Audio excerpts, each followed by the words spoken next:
Empezar a grabar. Como les comentaba, ¿no es cierto?, en la clase pasada, la idea es que ustedes ahora empiecen a ejercitar por su lado, ¿no es cierto?, la parte de carbohidratos, en lo que nosotros seguimos avanzando con las otras partes de la sección de biomoléculas. Y yo le subí a la carpeta los capítulos del libro de carbohidratos, lípidos, proteínas y ácidos nucleicos, para que vayan viendo ejercicios de ahí y puedan ir, ¿no es cierto?, ejercitando y soltando un poco la mano en ese sentido, ¿ya? Eh, Nosotros cuando ya hayamos terminado ya todo el tema de biomoléculas, vamos a hacer algunas sesiones finales de ejercicio antes de la evaluación, ¿ok?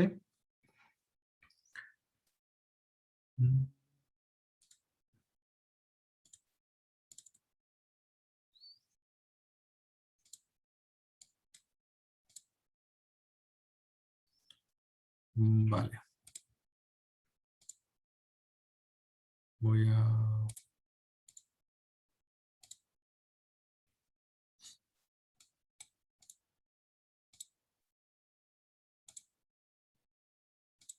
Ya. Entonces, vamos a partir con lípidos. Es interesante esta parte, digamos, de las biomoléculas, pues los lípidos son compuestos que obviamente tienen algunas, digamos, comparten algunas cosas estructurales, ¿no es cierto?, algunas condiciones estructurales, pero en general son o corresponden a una clasificación que está más relacionada con una propiedad física, que es la polaridad, eh, que con la estructura, digamos. Cuando nosotros vimos carbohidratos, los carbohidratos correspondían a una forma estructural, que después, ¿no es cierto?, vimos algunas modificaciones a esa forma estructural, pero en términos generales, los carbohidratos correspondían a polihidroxialdehídos y polihidroxicetonas, ¿no es cierto? Pero en el caso de los lípidos vamos a ver de que hay lípidos que tienen estructuras muy distintas unos, muy disímiles unas de otras, y eso significa que vamos a tener que ir viendo de forma sistemática cuáles son estos compuestos que se consideran en términos generales como lípidos, ¿ok? Pero una definición lo suficientemente amplia sería que son sustancias naturales que son solubles en disolventes que no son polares, ¿ok? Entonces, la gran mayoría de los compuestos biológicos son solubles en agua y tienden a ser muy poco solubles en disolventes orgánicos. Pero cuando se hace una extracción, por ejemplo, líquido-líquido, se hace lo que se llama un fraccionamiento entre lo que está, digamos, en una fase acuosa y una fase orgánica, los compuestos que aparecen en esta fase orgánica tienden a ser los compuestos que se consideran como lípidos, ¿ya? Y dependiendo de las circunstancias y de lo que se esté, digamos, extrayendo como fuente de compuestos naturales, es el tipo de compuesto que vamos a sacar, ¿ok? En la gran mayoría de los casos, cuando, por ejemplo, se hace una extracción de una planta o se hace una extracción, ¿no es cierto?, de cualquier sistema biológico, la gran mayoría de los compuestos que vamos a sacar que tienen estas características son ácidos grasos, grasas, aceites, ¿ok? Y estos aceites son los que normalmente nosotros relacionamos con algunas características de olor, porque en general los compuestos apolares tienden a ser bastante más volátiles que los polares. Entonces, muchos de estos compuestos volátiles son compuestos apolares y se corresponden a lo que se conocen como lípidos. Entonces, muchos de los olores de los aceites esenciales, que comúnmente se le llaman en el caso de las plantas, son estas mezclas de grasas, aceites y otros lípidos, compuestos terpenos muchas veces, que tienen estas características y tienden a tener olores que hacen que esas plantas tengan, ¿no es cierto?, olores característicos, ¿ok? Entonces, los que nosotros vamos a ver durante, digamos, esta parte son las grasas, aceites y ácidos grasos, que es una parte importante, ¿no es cierto?, porque los vamos a encontrar en una diversidad muy grande de sistemas biológicos. Están los fosfolípidos también, y después ya empiezan a haber algunos compuestos más específicos, como la cera, las prostaglandinas, los terpenos, esteroides y carotenoides, que ya empiezan a ser metabolitos secundarios, muchos de ellos, más específicos de algunas especies de plantas o de animales. ¿Okay?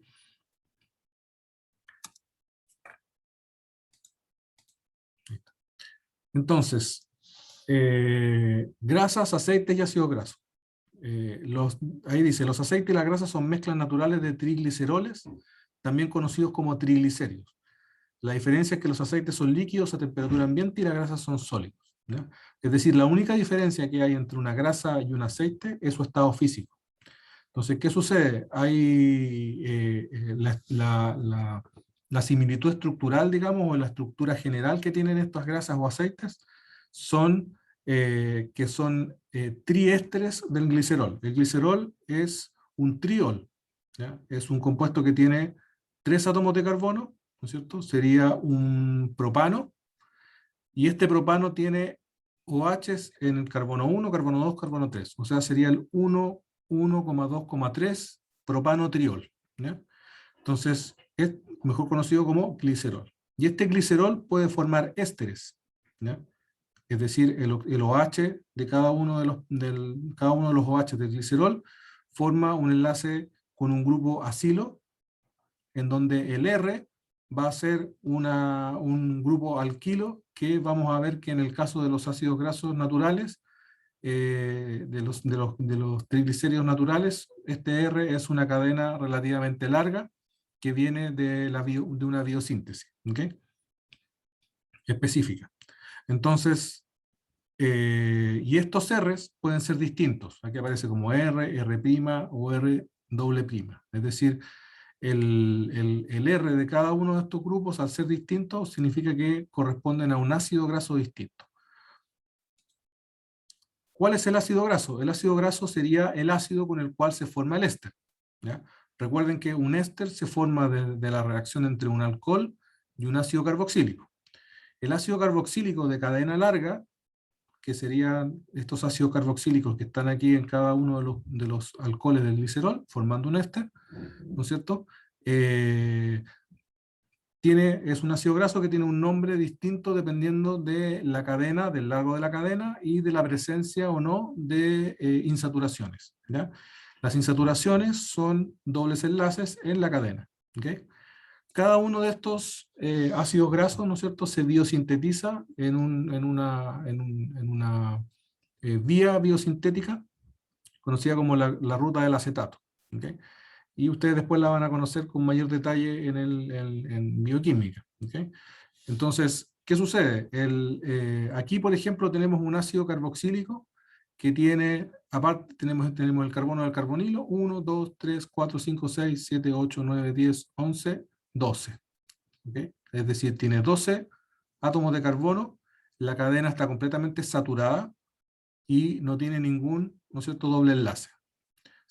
Les recuerdo que saturado se refiere a que es una molécula que no es capaz de absorber hidrógeno, ¿ya? Cuando se hace una hidrogenación catalítica, un compuesto saturado no es capaz de absorber hidrógeno, y por eso se dice que está saturado, es como si estuviera saturado de hidrógeno, ¿ya? Es un término, digamos, de la época de las reacciones, en donde muchos de estos compuestos, precisamente para ver si tenía o no tenía un doble enlace, se le hacía reaccionar con hidrógeno y se veía cuántos moles de hidrógeno absorbía, ¿okay? Entonces sí se podía saber si tenía un doble enlace, dos doble enlaces, etc. Hoy en día hay técnicas bastante mejores para hacer eso mismo, pero sigue siendo igualmente correcto, digamos. Entonces, estos compuestos saturados pueden ser de 12, 14, 16, que sean de números pares, tiene que ver con la ruta biosintética. Si ustedes ven la ruta biosintética, la ruta del acetato va agregando grupos acetilcoenzima A, y esos grupos van adicionando 2 átomos de carbono a la cadena, y por eso que aparecen de números pares, ¿okay? Entonces, por ejemplo, los saturados, 12, 14, 16, 18, se llaman láurico, mistírico, palmítico, esteárico y araquídico.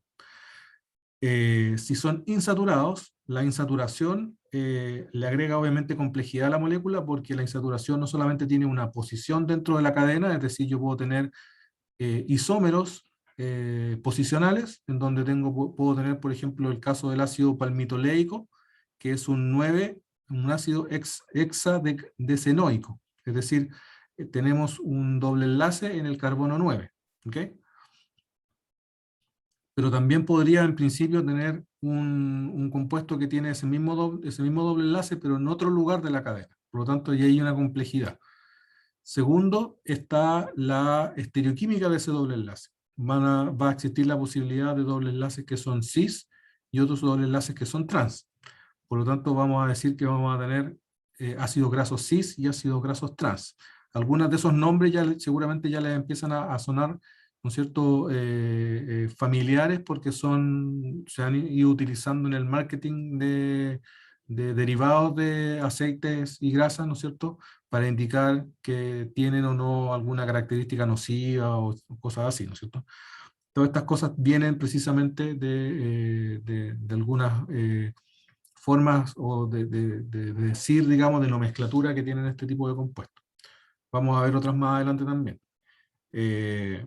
Entonces, ahí hay una diferencia. Entonces, vamos a tener ácidos grasos saturados, vamos a tener ácidos grasos insaturados. Ahora, recordar que los ácidos grasos así no es como nosotros los encontramos normalmente digamos, un sistema biológico, sino que estos ácidos grasos están formando parte de un triglicérido, ¿ya?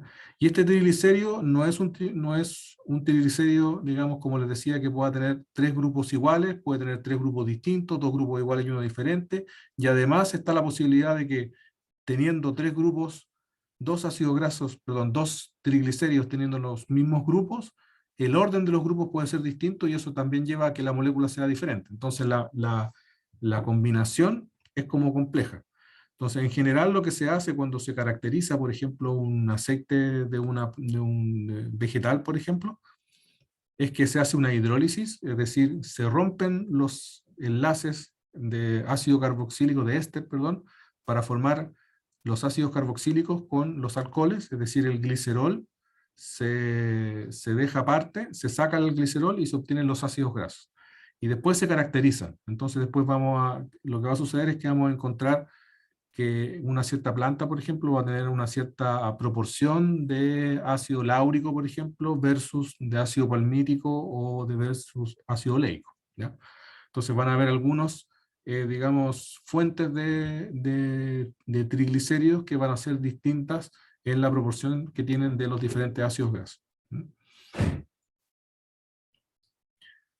Ahora, hay algo interesante que se los muestro aquí, que es que los ácidos grasos tienen, digamos, dependiendo de la posición de los dobles enlaces, pueden tener ciertas características metabólicas que digamos que los diferencian y que a veces los pueden hacer beneficiosos o dañinos para la salud, ¿okay?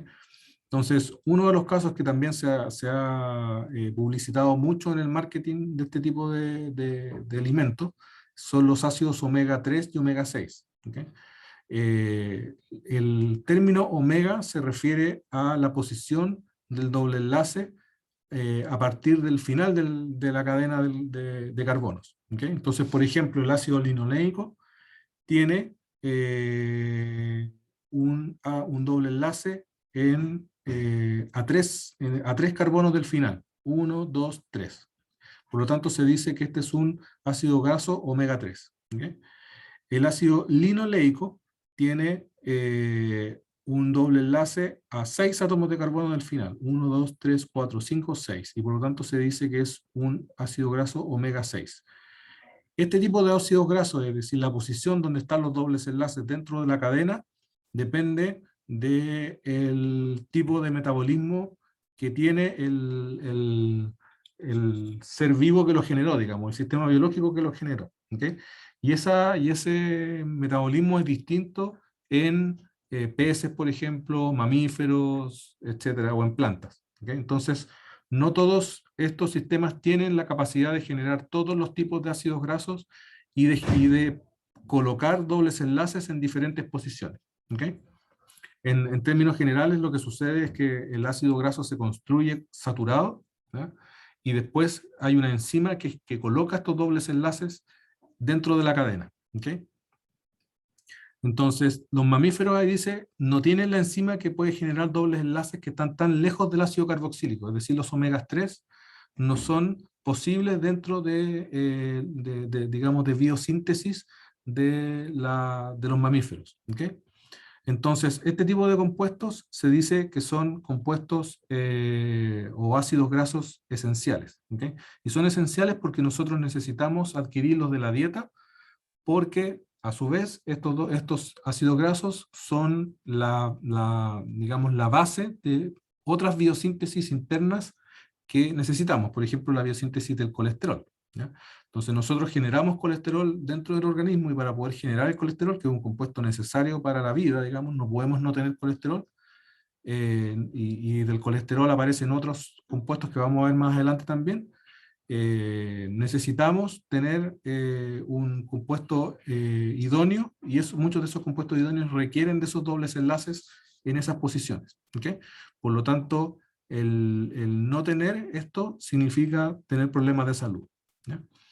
Entonces, este tipo de compuestos, omega 3 y omega 6, en general, se requieren adquirir de la dieta, y hay ciertas, digamos, fuentes que son mejores que otras. ¿Ya? Los pescados, por ejemplo, son muy buenos, sobre todo los pescados que son de profundidades de lugares fríos, ¿ya? Tienden a tener una concentración más alta de este tipo de aceite. Por ejemplo, el salmón, el atún, el jurel, tienen ese tipo de aceites, son muy ricos en ese tipo de aceites esenciales. ¿Ok? Pero también hay Profe, algunas otras fuentes. Dígame. eso quería preguntar si se podía obtener como de algas marinas o algo así, como natural. Sí, o sea, son todos naturales, los pescados también son naturales. Pero hay diferentes, digamos, formas, pero muchas veces no tienen la misma calidad, porque acuérdense que, como les digo, son proporciones. Entonces, dentro de todos los triglicéridos que tiene esa fuente, hay una cierta proporción de ciertos triglicéridos que son los que nosotros consideramos esenciales. Entonces, a lo mejor, por ejemplo, el chía tiene algunos de esos ácidos grasos, pero la proporción versus la que hay, por ejemplo, en una fuente animal, como el caso del salmón, es muy menor. Entonces tienes que alimentarte con mucho de eso para poder sustituir eso otro al otro lado. ¿Okay? Ahora, eso no significa que si no comes pescado vas a tener problemas de salud así serios. No. O sea, el cuerpo igual se las arregla, porque siempre hay pequeñas cantidades en diferentes cosas. Pero uno debiese, por ejemplo, utilizar ciertas fuentes naturales de este tipo de compuestos. Ahora, la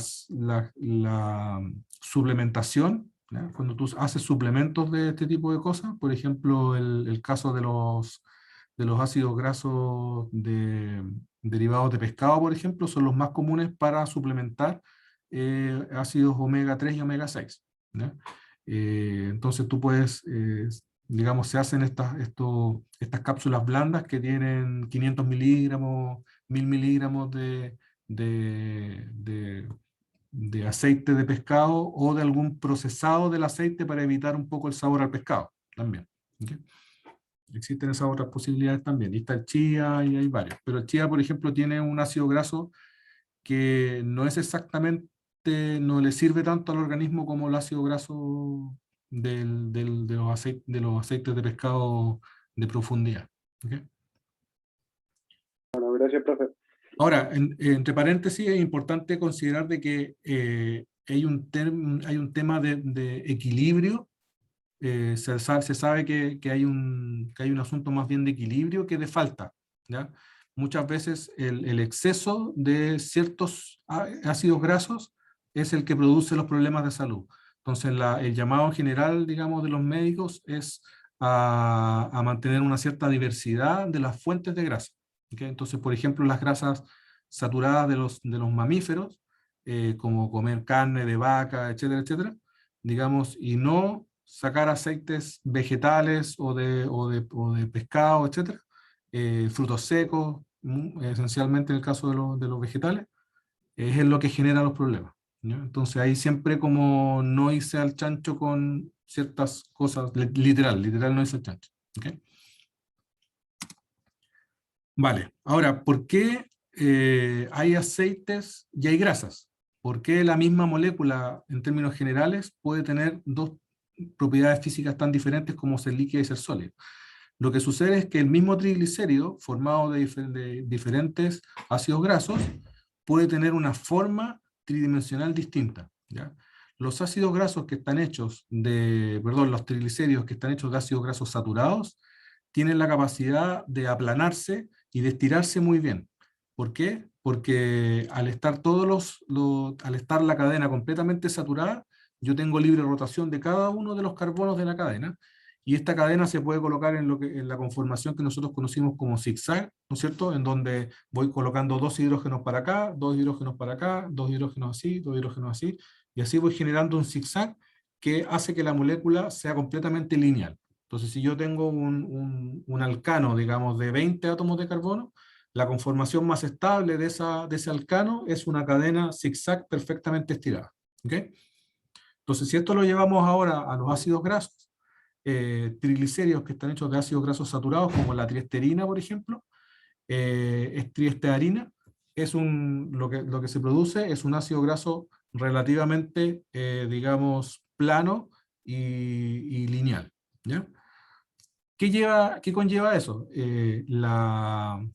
Digamos, la forma condensada de estos compuestos, es decir, cuando ahora yo junto muchos compuestos uno encima del otro, eh, que lleve a que sea sólido o que sea líquido, muchas veces depende precisamente de la capacidad de empaquetamiento que tienen las moléculas. ¿Okay? Entonces, una molécula que tiene una capacidad de empaquetamiento muy eficiente, en donde las moléculas pueden colocarse una encima de la otra, por ejemplo, de forma muy eficiente y ocupando un mínimo espacio, son moléculas que tienden a ser sólidas a temperatura ambiente.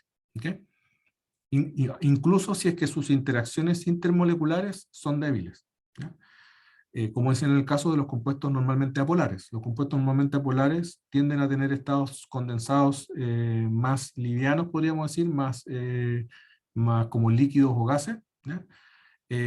O menos condensados, podríamos decir, que el estado sólido. Pero, por ejemplo, si yo tomo una molécula que es muy eficiente empaquetándose, puede ser sólida. Y eso es lo que le pasa a los ácidos grasos, a los triglicéridos de ácidos grasos saturados.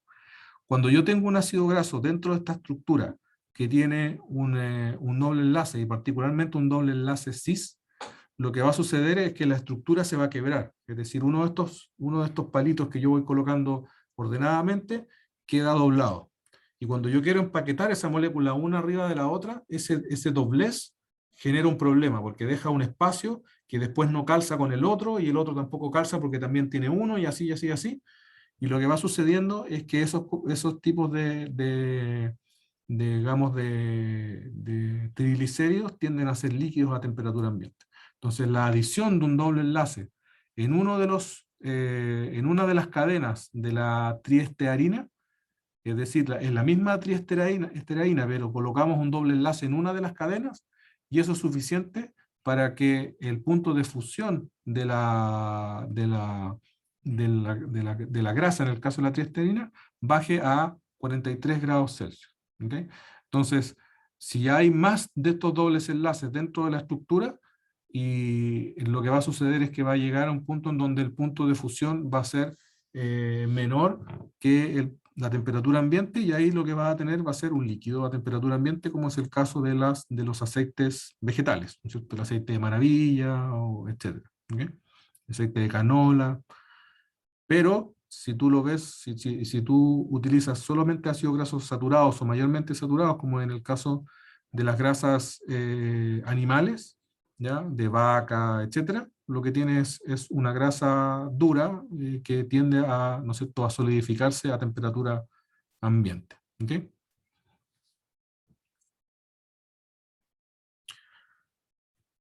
Entonces, una pequeña, podríamos decir, modificación de un ácido graso es cambiar uno de los ésteres por un grupo fosfato, ¿ya? Lo que obtenemos ahí es lo que se conoce como fosfolípidos, ¿ya? Y este ácido graso ahora, este triglicérido pasa a convertirse en un ácido fosfatídico, ¿ya? Y estos ácidos fosfatídicos a su vez pueden enlazarse con otras estructuras para generar fosfolípidos más específicos como la cefalina, las lecitinas y las fosfodatilserinas, ¿okay? En donde lo que obtenemos ahí, ¿no es cierto?, es una molécula que tiene una capacidad ácido-base de generar una carga, por ejemplo, positiva en el caso de una amina terciaria, en el caso de las lecitinas, o de protonarse en el caso de la cefalina, etc. En términos físico-químicos que estoy agregando aquí, estoy agregando una capacidad que el triglicérido no tenía originalmente, que era la de la polaridad. O sea, el triglicérido partimos diciendo que en términos, digamos, esenciales, era una molécula apolar. Pero cuando nosotros le colocamos este ácido fosfatídico, cuando le colocamos un grupo fosfato, o este grupo fosfato lo modificamos también con otros grupos polares, estamos agregándole una parte polar a una estructura que es esencialmente apolar. ¿Okay? Entonces, ¿qué es lo que vamos a producir ahí? Vamos a producir un compuesto que es ambifílico, que se llama. Los compuestos ambifílicos son compuestos que precisamente tienen esta capacidad de interactuar tanto con compuestos apolares como con compuestos polares, al tener ambas partes de la estructura, digamos, afín a este tipo de compuestos. ¿Okay? Entonces, cuando un compuesto ambifílico se encuentra con una molécula polar, ¿no es cierto?, como por ejemplo el agua, utiliza la parte polar de su estructura para interactuar y disminuir digamos, la interacción negativa, podríamos decir. Y si se encuentra con un ambiente apolar, utiliza la otra parte de su estructura para interaccionar con esa otra parte apolar. ¿Okay? ¿Por qué? Porque lo único que está haciendo es disminuir al mínimo posible la energía y de las interacciones que se están produciendo. ¿Okay? Entonces, esto es esencialmente lo que sucede cuando se construye una bicapa lipídica, ¿no es cierto? Como por ejemplo en una membrana. Entonces, lo que sucede es que estas moléculas que están, digamos, con partes polares, se colocan formando una bicapa, dejando dos partes polares a ambos lados de la capa y dejando hacia la parte interna toda su estructura apolar. ¿Okay? De esa manera pueden interactuar con dos lugares, podríamos decir, que son más bien polares, como puede ser, por ejemplo, un lugar de celular, digamos, una estructura celular, y de esa manera, ¿no es cierto?, tener una estructura que evita de que un lado de la parte, digamos, acuosa interaccione directamente con la otra, con el otro lado, ¿no es cierto? Entonces me puedo hacer un mini mundito, ¿no es cierto?, en donde yo me aíslo de lo que está sucediendo afuera. Puedo tener diferentes concentraciones de un ion, puedo tener compuestos que no se salen sin permiso, entre comillas, desde ese lugar, desde esa célula, de ese organelo, etc. ¿Okay? Entonces, ahora, para esto obviamente va a ser super floppy, va a ser muy parecido a lo que es una micela, digamos, en el agua. ¿Okay? La estructura más sólida se le entregan moléculas que, siendo muy apolares, tienen estructuras muchísimo más rígidas que las estructuras de los triglicéridos o de los fosfolípidos. ¿Ya? Es decir, estas cadenas no son cadenas así largas y con mucha flexibilidad, sino que son estructuras también apolares, pero mucho más rígidas.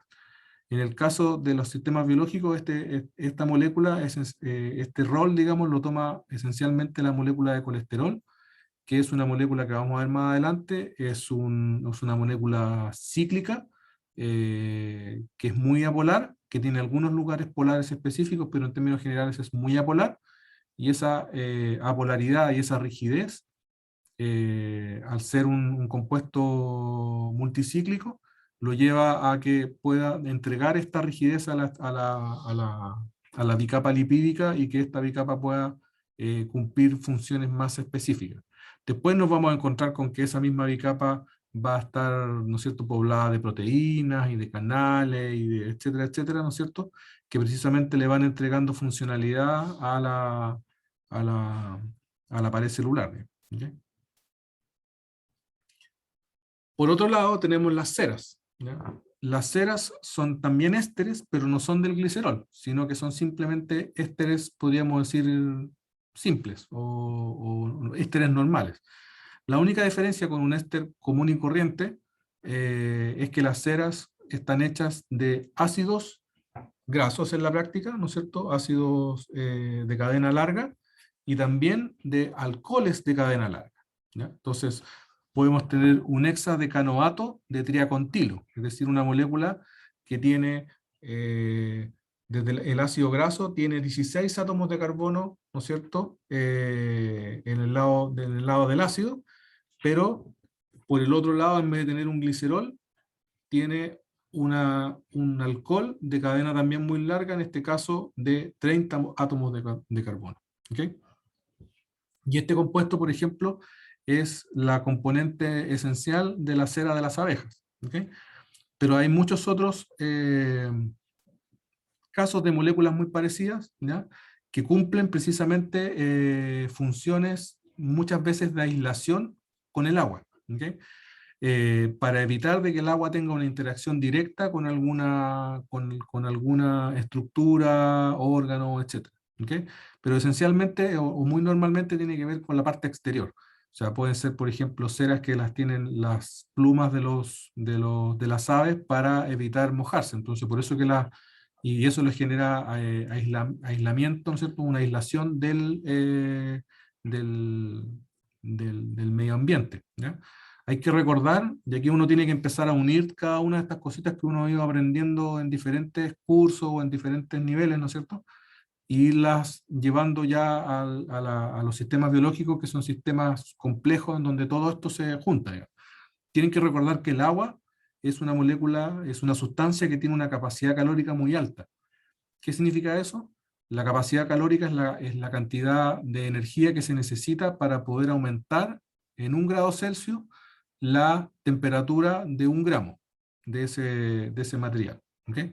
Entonces hay materiales que para aumentar su temperatura es muy fácil, se necesita muy poquita energía. Por ejemplo, los metales. Uno deja un metal al sol y se calienta como diablo, dejen una moneda o cualquier cosa, o la moneda en el auto, cosas así, y están muy calientes, ¿ya? Muy rápidamente. Y es porque su capacidad calórica es muy mala, ¿ya? Muy baja. El agua, por otro lado, necesita mucha energía, ¿ya? Y por eso que el agua en sistemas biológicos funciona también como una especie de buffer térmico, porque no es fácil aumentar la temperatura del agua, ni tampoco es fácil que pierda su temperatura. ¿Okay? Entonces, eso hace de que, esa es la razón de por qué en los lugares costeros, por ejemplo, las temperaturas fluctúan mucho menos. Es muy difícil de que haya nieve, por ejemplo, en lugares costeros, tienen que estar en lugares muy extremos, digamos. Nunca hace mucho calor, nunca hace mucho frío, y es porque el agua actúa como una especie de buffer térmico. Se come mucha de esa energía sin aumentar tanto su temperatura. Entonces, ¿qué es lo que pasa? Que los animales, por ejemplo, se aíslan del agua precisamente porque el agua es capaz de quitarte a ti energía muy fácilmente. Entonces, por eso que la gente que se cae al agua y está mucho tiempo en el agua, aunque el agua a lo mejor no esté a una temperatura muy demasiado fría, si está por debajo de la temperatura de tu cuerpo, te va a empezar a quitar esa energía muy, digamos, lentamente, y eventualmente te va a dar hipotermia aunque el agua esté a 20 grados. ¿Okay? Porque tú no puedes estar a 20 grados.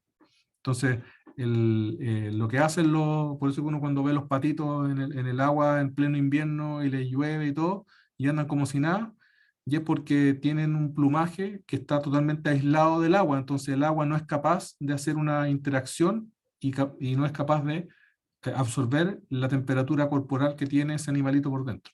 Y eso sucede también con los castores que andan en el agua, ¿no es cierto?, etcétera, etcétera. Ni hablar de los animales, digamos, marinos, mamíferos marinos, etcétera. ¿Okay? Entonces, este tipo digamos, de ceras son muy interesantes. También está el caso, por ejemplo, de las manzanas, por ejemplo. Han visto que las manzanas a veces están como así como media opacas y uno le hace así y quedan brillantitas. Las ceras de forma, digamos, las manzanas de forma natural tienen una cera, y esa cera, digamos, evita que el fruto entre en contacto con el agua y se pudra en el árbol, digamos. Recuerden que los frutos, muchos de estos frutos precisamente tienen la función de que un animalito venga, se cae el frutito, el animalito toma, se lo come, se come las semillas, después más allá se caquita, bota las semillas y hay otro arbolito más allá. ¿Okay? Entonces, ese ciclo no se puede dar si es que se pudre el fruto al caer rápidamente o arriba del árbol. ¿Okay? Entonces, de forma natural, tienden a tener este tipo de protecciones contra el agua. ¿Okay?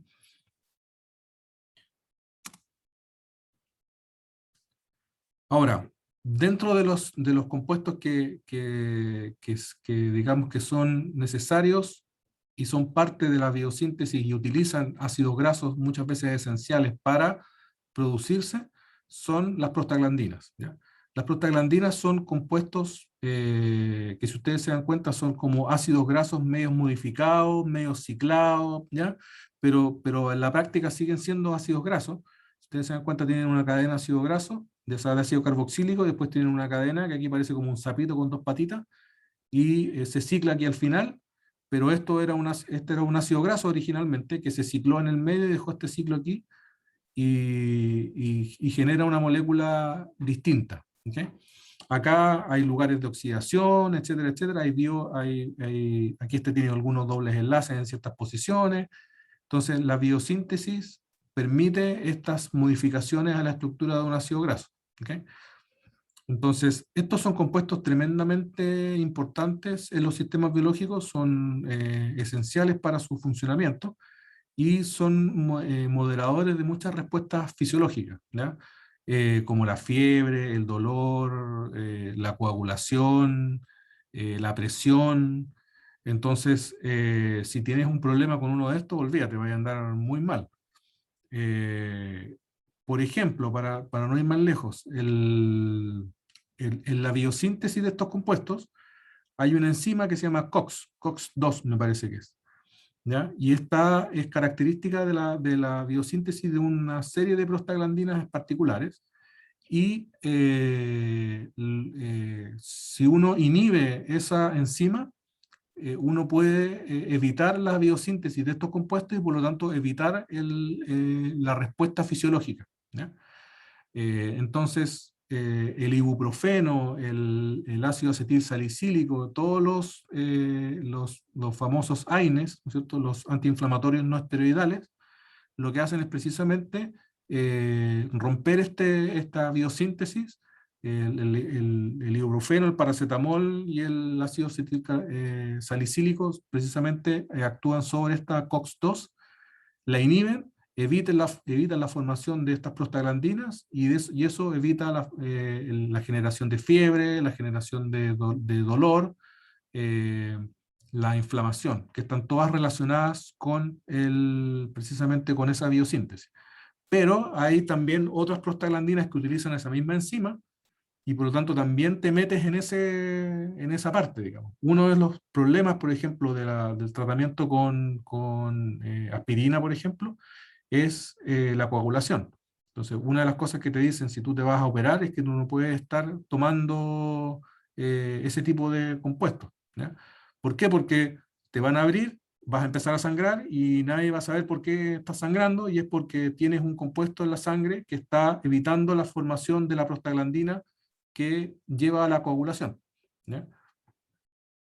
Pero si la usas en cantidades pequeñas, puedes disminuir la coagulación anormal y por eso que la famosa cardioaspirina, que es una aspirina chiquitita de una dosis muy pequeñita, permite esa disminución para la gente que tiene problemas de coágulos, o sea, que tiende a generar coágulos espontáneos cuando no debería. Entonces, al generar una cantidad pequeñita de ese compuesto, al tener una cantidad pequeñita de ese compuesto, evitas la formación de coágulos. ¿Ya?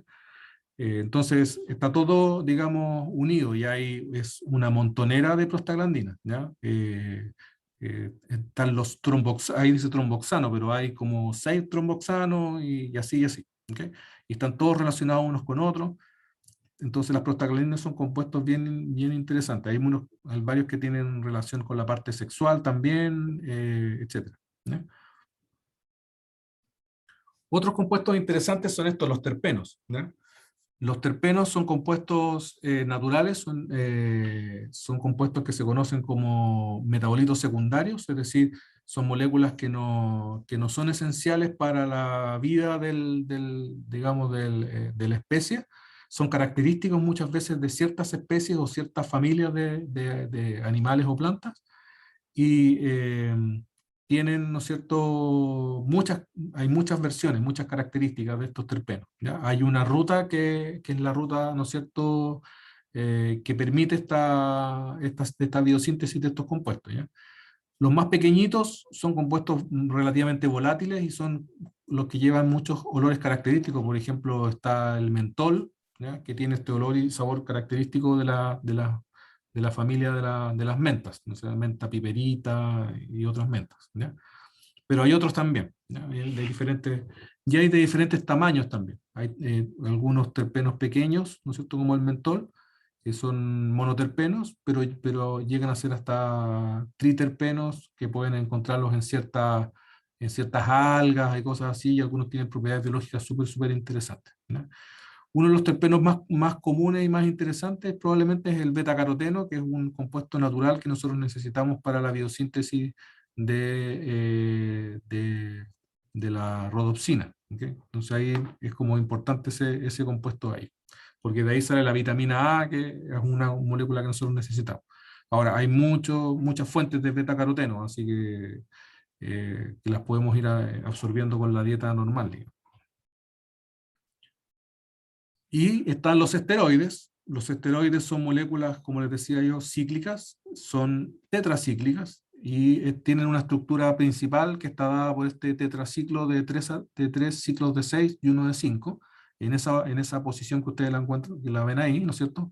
Los ciclos tienen su letra, están, digamos, distinguidos ahí. Está el ciclo A, el ciclo B, el ciclo C, el ciclo D. Hay formas entre las que estos ciclos se pueden unir unos con otros, en ciertas biosíntesis se producen unos u otros, y el compuesto más, digamos, importante es el colesterol, ¿ya? Y del colesterol se biosintetizan una serie de otras moléculas tremendamente importantes para la vida, ¿ya? Entonces al colesterol hay que bajarle un poquito como la mala onda que la gente le tiene, porque en general, digamos, es esencial para la vida y es parte, digamos, de procesos súper importantes, ¿ya? Eh, entonces el colesterol es el esteroide más abundante, ¿ya? Una persona promedio puede tener 200 gramos de colesterol. O sea, si nos meten en una licuadora y hacen una extracción líquido-líquido, deberían sacar algo así como unos 200 gramos de colesterol, ¿ya? Eh, Ahora, lo interesante aquí es que esta es una molécula tremendamente apolar, ¿ya? Y una molécula así de apolar es total y completamente insoluble en fase acuosa. Entonces, ¿cómo hace el organismo para mover el colesterol desde donde se absorbe o desde donde se sintetiza para a los lugares donde se requiere en ciertas células? ¿Okay? Ahí el cuerpo tiene un truco bien interesante, que es unir el colesterol a una proteína. A esa proteína se le conoce como lipoproteína, porque es una proteína que está unida a un lípido, en este caso el colesterol, ¿ya? Entonces, la lipoproteína es distinta dependiendo de para dónde va el colesterol. Si el colesterol va hacia las células, tiene un nombre y es una proteína, y si el colesterol viene de las células para ser metabolizado ya por el hígado, entonces es otra la proteína. Entonces así el colesterol sabe para dónde tiene que ir, entre comillas, ¿ya? Entonces la proteína es quien, digamos, identifica el colesterol que va hacia un lado o hacia el otro, ¿okay? Entonces, las proteínas que llevan el colesterol desde el hígado se les conoce como lipoproteínas de baja densidad o LDLs, ¿ya? Por sus siglas en inglés, Low Density Lipoproteins. Las que llevan de vuelta al hígado para ser, digamos, sacadas, se conocen como lipoproteínas de alta densidad o HDLs, ¿ya? Entonces, ¿qué sucede? Si a ti te hacen un examen y obviamente en el examen pueden distinguir entre el LDL y el HDL, si tú tienes mucho colesterol que está yendo digamos, desde el hígado hacia las células, pero hay poco colesterol que tú lo estás devolviendo, entonces lo que va a suceder es que vas a empezar a tener un desbalance y va a empezar a haber una acumulación de colesterol o de lipoproteína, porque no es el colesterol mismo, sino que de la lipoproteína en el torrente sanguíneo, porque estás metiendo pero no estás sacando, ¿ya? Entonces, mucho LDL y poco HDL significa que hay una acumulación de colesterol y se empieza a acumular en las paredes celulares y se produce la famosa arteriosclerosis, ¿no es cierto? Engrosamiento de la túnica íntima, que es parte de la estructura, ¿no es cierto?, de los vasos sanguíneos. Entonces, se mide el colesterol total, se mide el LDL y el HDL, ¿ok? Entonces, de ahí viene este término como del colesterol malo, ¿no es cierto? Un elevado colesterol LDL es un factor de riesgo para enfermedades cardíacas. Entonces, y el HDL sería el colesterol bueno, ¿ya? Y se sabe que hay ciertos ácidos grasos o triglicéridos que tienden a mejorar esta proporción entre el LDL y el HDL. ¿Por qué? Porque los triglicéridos son, porque la biosíntesis del colesterol está basada en estos triglicéridos, ¿ok? Entonces, dependiendo de los triglicéridos que uno coma, va a tener una proporción distinta de, de estas dos lipoproteínas, ¿ok? Y por eso que cuando la gente tiene problemas de colesterol, la mandan a comer frutitos secos, ¿no es cierto?, a suplementarse precisamente con aceite de pescado, ese tipo de cosas, ¿no es cierto? Con ácidos omega 3 omega 6, etc. ¿Okay? Ahora, lo que es importante, y ustedes lo pueden ver en las mismas informes bioquímicos, ¿no es cierto?, de colesterol en la sangre, es que no solamente se informan las cantidades de bueno, malo y total, sino que se informa también la proporción, ¿ya? Y esa proporción es también súper importante, es decir, a veces no es un tema de que está muy elevado el malo, sino que a veces es porque está muy disminuido el bueno, podríamos decir, ¿ok? Entonces, dependiendo de eso, y esa es la proporción que en la práctica se traduce en un factor de riesgo, ¿ok? Entonces, hoy en día se informa todo eso y el médico utiliza ese criterio para suplementar, cambiar dieta, pero también hay fármacos que inhiben la biosíntesis excesiva de colesterol, ¿ok? Y esos fármacos, ¿no es cierto?, son bastante buenos y funcionan bastante bien. No recuerdo ahora cómo se llaman, pero existen. Atorvastatina parece, profe. La, ¿Cuánto? Atorvastatina parece que era Eso, el sí. nombre.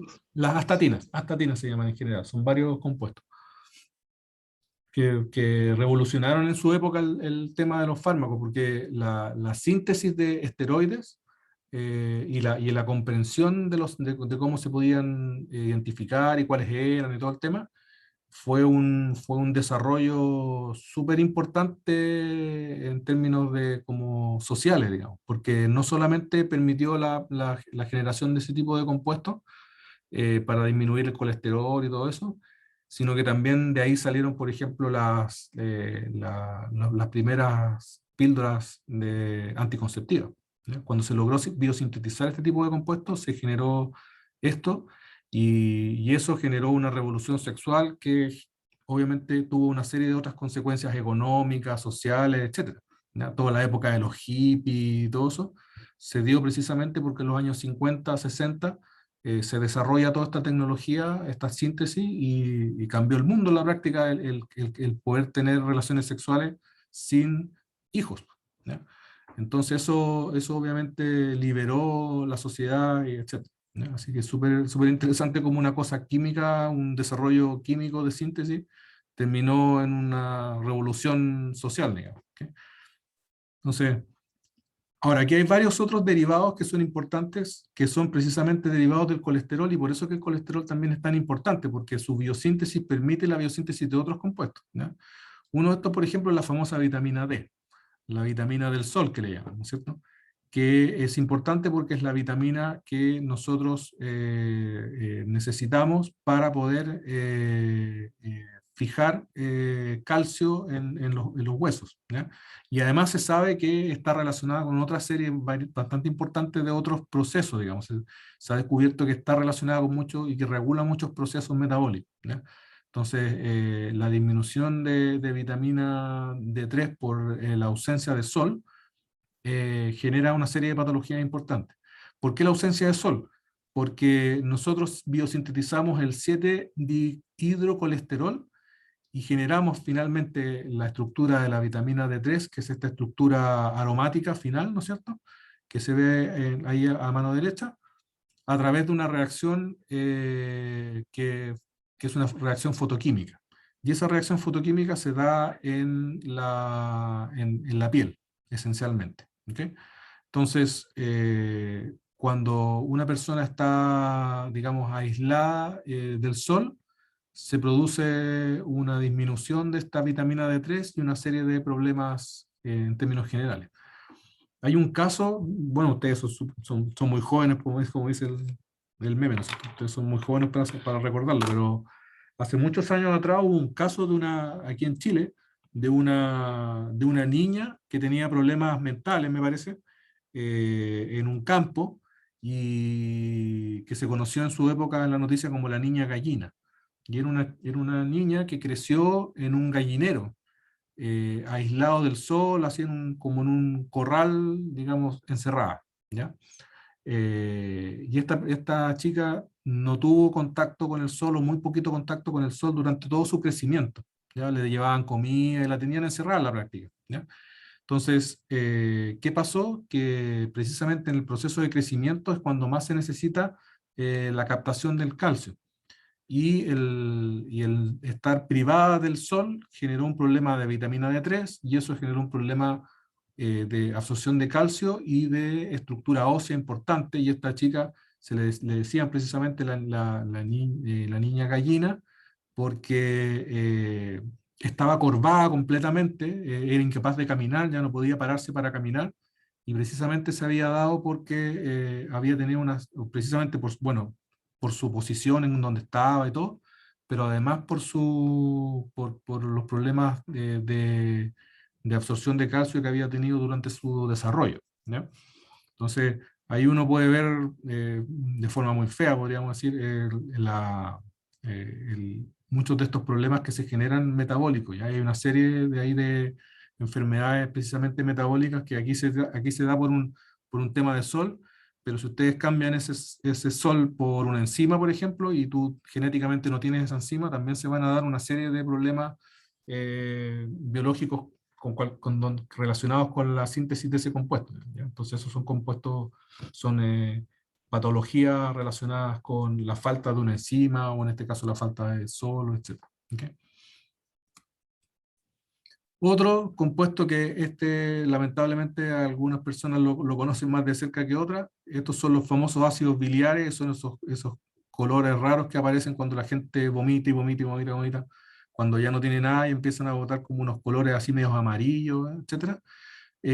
Son estos compuestos que están aquí, conocidos como la bilis en términos generales, y son compuestos que, si ustedes lo ven desde el punto de vista físico-químico, son moléculas que son ambifílicas precisamente, tienen la estructura polar, ¿no es cierto? Perdón, la estructura apolar natural del colesterol, digamos, del esteroide, pero que está modificada con grupos polares. Tiene grupos OH en su estructura cíclica, y tiene una cadena con un ácido carboxílico. Normalmente puede ser el ácido carboxílico, o puede ser en este caso una amida sulfatada al final, ¿no es cierto? Y estos compuestos, ¿qué es lo que hacen? Permiten la disolución, podríamos decir, de grasas. ¿Okay? Entonces la bilis lo que hace esencialmente es precisamente permitir que las grasas que vienen en un sistema normalmente acuoso, vienen del estómago, ¿no es cierto? Ahí hay agua, hay ácido clorhídrico, etcétera. Entonces las grasas ahí van como pequeñas gotitas de grasa, ¿ya? Y esas pequeñas gotitas de grasa cuesta mucho para el cuerpo metabolizarlas, ¿ya? La grasa no se absorbe como triglicéridos en los intestinos, se absorben como ácidos grasos, ¿ok? Pero para que la enzima que rompe esos enlaces, ¿no es cierto? Lipasa me parece que se llama,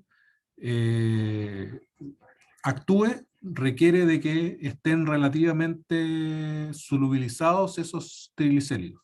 Y la forma de solubilizarlos es agregar este compuesto ambifílico. ¿Okay? Es esencialmente cómo funcionan los jabones también. ¿Ya? O sea, tú tienes una parte apolar, una parte polar, y la parte apolar tiende a interaccionar con estas cosas apolares y poder hacer que esas cosas apolares puedan estar en un sistema acuoso. ¿Okay? Entonces, esa es digamos, o sea, son emulsificantes, como dice ahí, agentes emulsificantes que permiten la generación de emulsiones. Bueno, otros esteroides, los corticosteroides, ¿no es cierto?, que se obtienen de la glándula adrenal o suprarrenal, y son compuestos, ¿no es cierto?, que tienen muchos efectos fisiológicos, mantienen electrolitos en fluidos corporales, regulan el metabolismo de carbohidratos. A nivel cerebral parece que también el cortisol y la cortisona están relacionados con otros procesos también, pero nuevamente son compuestos relacionados con estructuras esteroidales, ¿no es cierto?, pero que tienen modificaciones, oxidaciones, reducciones, etcétera, que se van precisamente, que van permitiendo de que se regulen ciertas cosas, ¿no? Dependiendo de cuántas biosíntesis va hacia el cortisol o hacia la cortisona, etcétera. Otras son hormonas sexuales, la misma idea, la testosterona, el estradiol, ¿no es cierto?, que son secretadas ahora por glándulas endocrinas, específicamente las gónadas, ¿no es cierto?, testículos en machos, ovarios en hembras, ¿ya? Entonces, estos son compuestos que regulan nuevamente una serie de otras cosas, etc. ¿Ya? Después ustedes van a conocer mucho más detalle la parte funcional, digamos. ¿Okay? Lo importante desde el punto de vista químico es que son modificaciones precisamente de estructuras esteroidales. Y esto como son compuestos, ¿no es cierto?, que entraban en la categoría de terpenos, pero que también son interesantes que los vean como aparte, digamos, que son estos compuestos, los famosos carotenoides, ¿ya? Los carotenoides son, como ustedes pueden ver, son multienos, podríamos decir, compuestos alquenos que tienen dobles enlaces que están relacionados unos con otros, ¿ya? Entonces, cuando hay dobles enlaces que están carbono por medio, ¿no es cierto? Carbono, doble enlace, enlace simple, enlace doble, enlace simple. Si ustedes se recuerdan, a esos dobles enlaces decíamos que estaban conjugados, ¿ya? Y esa conjugación permitía una estabilidad, una estabilización, por ejemplo, de los carbocationes y una serie de otras cosas, ¿no es cierto?, que relacionamos con la estabilidad de las moléculas, ¿ya? Recordar, por ejemplo, que el benceno es esencialmente un ciclo trieno, pero que precisamente por la movilidad de los electrones pi, obtiene una estabilidad prácticamente sin igual dentro de las estructuras orgánicas, ¿ya? Entonces, esta es como una versión, podríamos decir, también súper estabilizada de un alqueno que está hiperconjugado, podríamos decir, porque tengo doble enlace, doble enlace.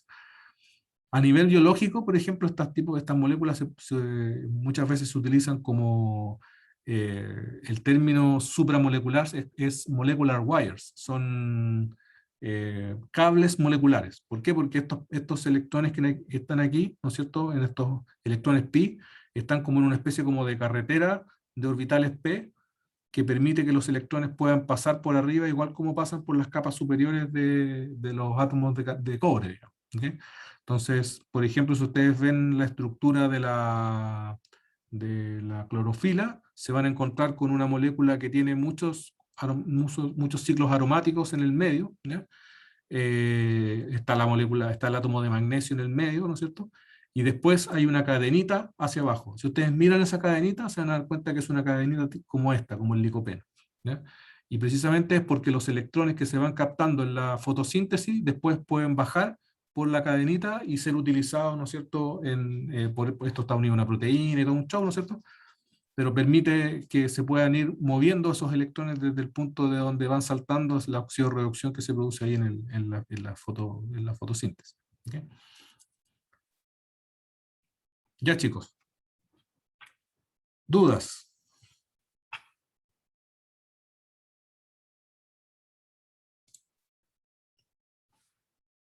¿Todo bien? Sí, profe. ¿Sí? Todo bien, profe. Vale. Sí, profe, todo bien. Ya, chicos, entonces le subo la clase ahora que termine y nos estaríamos viendo el miércoles, ¿vale? Vale, profe. Bueno, Que Nos esté profe. bien. vemos. Vale, Gracias, nos profe. vemos. Vale, Chao, profe, bien. gracias. Chao. Profe, nos vemos.